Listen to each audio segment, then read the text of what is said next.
خوش آمدید۔ آج ہمارے سامنے کچھ بہت ہی آپ کہہ سکتے ہیں غیر معمولی ذرائع ہیں۔ ایک کتاب ہے ایکزو ویٹیکانا۔ جی یہ ٹام ہارن اور کرس پیٹنم کی لکھی ہوئی ہے، اور اس میں کچھ تہلکہ خیز دعوے ہیں بالکل کہ ویٹیکن نہ صرف خلائی مخلوق کے بارے میں جانتا ہے بلکہ شاید ان سے رابطے میں بھی ہے اور کسی خلائی نجات دہندہ کی تیاری کر رہا ہے۔ جی ہاں، دعوے تو کچھ ایسے ہی ہیں۔ ہمارے پاس جو مواد ہے اس میں کتاب کے خلاصے ہیں، کچھ ابواب کی تفصیلات، اہم اقتباسات اور مصنفین کے ساتھ سوال جواب بھی شامل ہیں۔ اچھا، تو ہمارا کام آج یہ ہے کہ ان ذرائع میں جو خیالات اور دعوے پیش کیے گئے ہیں ان کا ایک غیر جانبدارانہ جائزہ لیں۔ ٹھیک ہے۔ کتاب کہتی ہے کہ وہ ویٹیکن کے خفیہ دستاویزات ایک بڑا پرسرار پروجیکٹ ہے، لوسیفر۔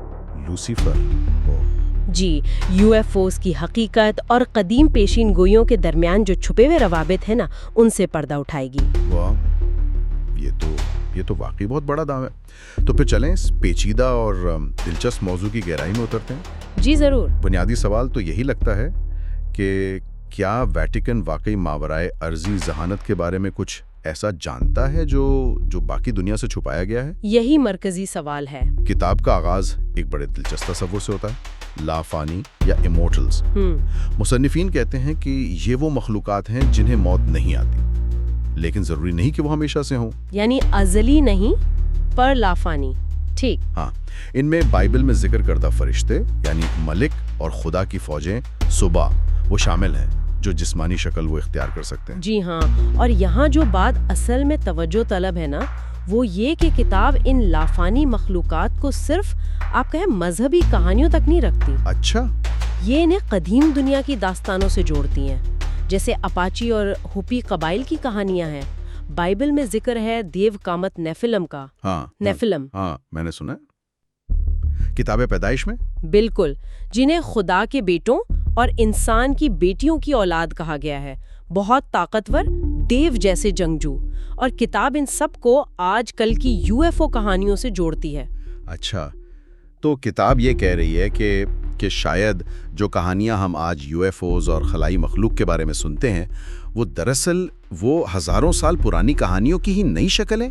بالکل، جن میں انسانوں کا ایسی غیر انسانی یا الہی ہستیوں سے سامنا ہوا تھا۔ جی ہاں، یہ ایک بنیادی دلیل ہے جو کتاب پیش کرتی ہے کہ ہماری یہ جو جدید اساطیر ہے نا، یو ایف اوز والی، یہ اصل میں قدیم تعاملات کی بازگشت ہے۔ اور اسی سے جڑا ہوا ایک اور تصور ہے پورٹلز کا۔ پورٹلز جی، انہیں دوسری دنیاؤں یا جہتوں یعنی ڈائمینشنز کے دروازوں کے طور پر بیان کیا گیا ہے۔ یہ سننے میں تو کافی سائنس فکشن جیسا لگتا ہے۔ ہاں، لگتا تو ہے۔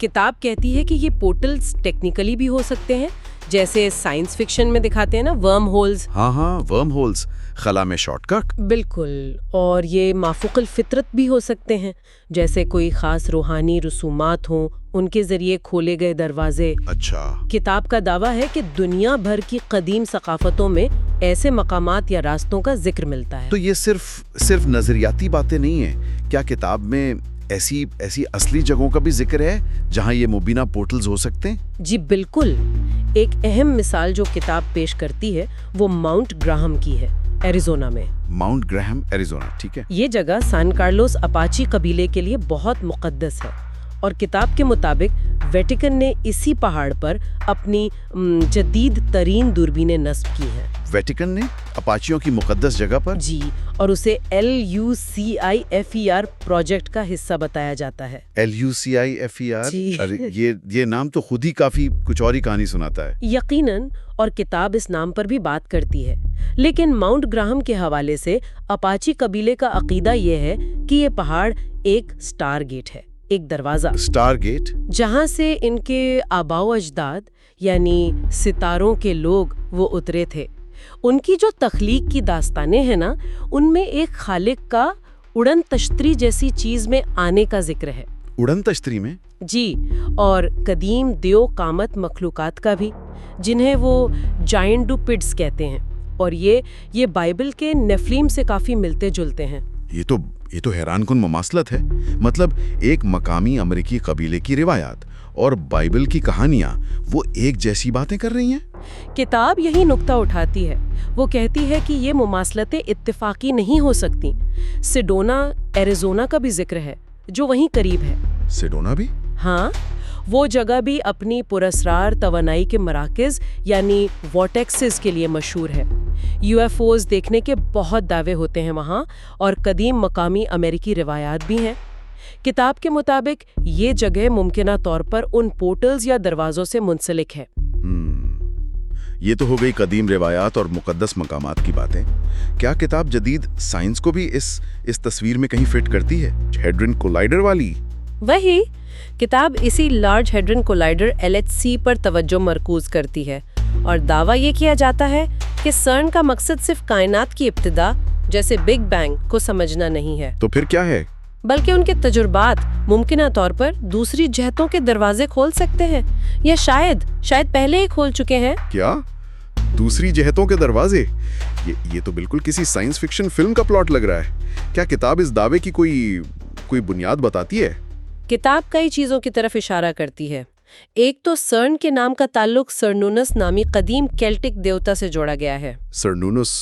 اچھا. جی، سرنونس کو اکثر سینگوں والے دیوتا کے طور پر دکھایا جاتا تھا، اور وہ فطرت، جنگلی جانوروں اور زیر زمین دنیا یا عالم ارواح سے وابستہ تھا. کتاب کا قیاس ہے کہ یہ نام اتفاقی نہیں ہے. اور پھر یہ بھی کہ سرن کے داخلی دروازے پر ہندو دیوتا شیو کا ایک بڑا مجسمہ نصب ہے. شیو کا مجسمہ سرن میں؟ جی، جو تباہی اور تخلیق نو کے دیوتا ہیں. کتاب اسے بھی علامتی طور پر بہت اہم سمجھتی ہے. تو کتاب یہ کہہ رہی ہے کہ سرن انجانے میں یا شاید جان بوجھ کر کسی قدیم پیشین گوئی کو پورا کرنے کے خطرے سے دوچار ہے؟ بالکل. خاص طور پر بائبل کی کتاب مکاشفہ میں ایک ہستی کا ذکر ہے، اپولیون، جسے اتھا گڑھے کا فرشتہ کہا جاتا ہے اور جو آخری زمانے میں تباہی لائے گا. کتاب یہ سوال اٹھاتی ہے کہ کیا LHC جیسے تجربات وہ ایسی کسی ہستی کی واپسی کا راستہ کھول سکتے ہیں؟ دیکھیں، یہ بہت قیاس آرائی پر مبنی دعوے ہیں، لیکن کتاب انہیں بہت سنجیدگی سے پیش کرتی ہے. یہ واقعی بہت دور کی سوچ ہے. اچھا، سرن کے علاوہ کیا کتاب کسی اور جدید تعمیر یا مقام کو بھی اسی نظر سے دیکھتی ہے؟ ہاں، اور یہ حصہ بھی کم حیران کن نہیں ہے. کتاب واشنگٹن DC اور ویٹیکن سٹی کے شہری منصوبوں اور اہم عمارتوں کا تجزیہ کرتی ہے. واشنگٹن اور ویٹیکن؟ جی. دعویٰ یہ ہے کہ ان دونوں شہروں کے ڈیزائن میں قدیم مصری علامتیں چھپی ہوئی ہیں. قدیم مصری علامت ہے واشنگٹن DC اور ویٹیکن میں؟ یہ کیسے؟ کتاب خاص طور پر اوبلسک یعنی وہ اونچے نوکدار مینار ہوتے ہیں نا، اور گنبد یعنی ڈوم، ان کے امتزاج پر توجہ دیتی ہے. اوبلسک اور گنبد؟ جیسے واشنگٹن میں واشنگٹن مونومنٹ اوبلسک ہے اور کیپٹل ہل کا گنبد ہے، اور ویٹیکن میں سینٹ پیٹرز اسکوائر کا اوبلسک ہے اور سینٹ پیٹرز بیسیلیکا کا گنبد. ہاں، یہ تو ہے وہاں. مصنفین کا دعویٰ ہے کہ یہ قدیم مصری دیوتاؤں اوسائرس اور آئسس کی علامتیں ہیں. اوبلسک اوسائرس اور مردانہ اصول کی نمائندگی کرتا ہے، جبکہ گنبد آئسس اور زنانہ اصول یا رحم کی علامت ہے. واہ، یعنی ان شہروں کا ڈیزائن صرف اتفاق نہیں ہے بلکہ کسی گہرے مقصد کے تحت ہے. کتاب کیا مقصد بتاتی ہے اس کا؟ کتاب کے مطابق یہ ڈیزائن پنرجنم یعنی ری برتھ، الوہیت کے حصول، اپوتھیوسس، اور شاید ان مقامات کو توانائی کے مراکز یا سٹار گیٹس کے طور پر فعال کرنے کے لیے بنایا گیا ہے. سٹار گیٹس شہروں میں؟ جی، اور اس کا تعلق فری میسنری جیسی خفیہ تنظیموں کی روایات سے بھی جوڑا گیا ہے، جن کے بارے میں کہا جاتا ہے کہ وہ قدیم مصری علم کے وارث ہیں. یہ تو بالکل کسی ڈین براؤن کے ناول جیسا لگ رہا ہے. کیا کتاب اس کی کوئی ٹھوس ثبوت پیش کرتی ہے یا یہ صرف ظاہری مماثلت کی تشریح ہے؟ دیکھیں، کتاب زیادہ تر علامتی تشریحات، تاریخی حوالوں اور خفیہ روایات کے تذکروں پر انحصار کرتی ہے. ٹھوس ثبوت کم ہے. اچھا. مثال کے طور پر عدد 72 کی اہمیت کا ذکر کیا گیا ہے، جسے فری میسنری اور دوسرے خفیہ علوم میں اہم سمجھا جاتا ہے، اور جس کا تعلق مبینہ طور پر فرشتوں یا ان طاقتوں سے ہے جو قوموں پر حکمرانی کرتی ہیں. بائبل میں انہیں کازموکریٹرز کہا گیا ہے۔ بہتر 72۔ دعویٰ یہ ہے کہ ان عمارتوں کا ڈیزائن ان طاقتوں کو قابو کرنے یا آپ کہیں کہ استعمال کرنے کے لیے ہو سکتا ہے، تو ثبوت سے زیادہ ہے یہ پیٹرنز اور ممکنہ رابطوں کی طرف اشارہ ہے۔ ٹھیک ہے، تو ہم نے مقامات دیکھ لیے، مقدس پہاڑ، جدید لیبز، یہاں تک کہ شہروں کے نقشے۔ اب ذرا ان بنیادی موضوعات پر بات کرتے ہیں جو ان سب کو آپس میں جوڑتے ہوئے نظر آتے ہیں۔ پہلا تو یہی لگتا ہے کہ سائنس اور قدیم یا خفیہ عقائد کا ملاپ ہے۔ جی ہاں، یہ بہت اہم تھیم ہے۔ کتاب مسلسل یہ دکھانے کی کوشش کرتی ہے کہ جدید سائنس کی دریافتیں، خاص طور پر فلکیات اور فزکس میں، وہ قدیم روحانی یا مخفی تصورات کی تصدیق کر رہی ہیں۔ جیسے کہ مثال کے طور پر بلیک ہولز اور ورم ہولز کے سائنسی نظریات۔ ماہر فلکیات جیسے کیپ تھارن ہے نا، جنہوں نے فلم انٹرسٹیلر کے لیے مشاورت کی تھی، ہاں، اور پاولو سالوچی، ان کی تحقیق کا حوالہ دیا گیا ہے۔ سالوچی کی تحقیق وہ کیا کہتی ہے؟ سالوچی اور ان کی ٹیم کی تحقیق یہ تجویز کرتی ہے کہ ہماری کہکشاں ملکی وے سمیت دوسری جو اسپائرل کہکشائیں ہیں، ان کے مرکز میں جو سپر میسو بلیک ہولز ہیں، وہ دراصل ورم ہولز کے داخلی راستے ہو سکتے ہیں۔ کیا مطلب؟ بلیک ہول ہی ورم ہول کا منہ ہو سکتا ہے؟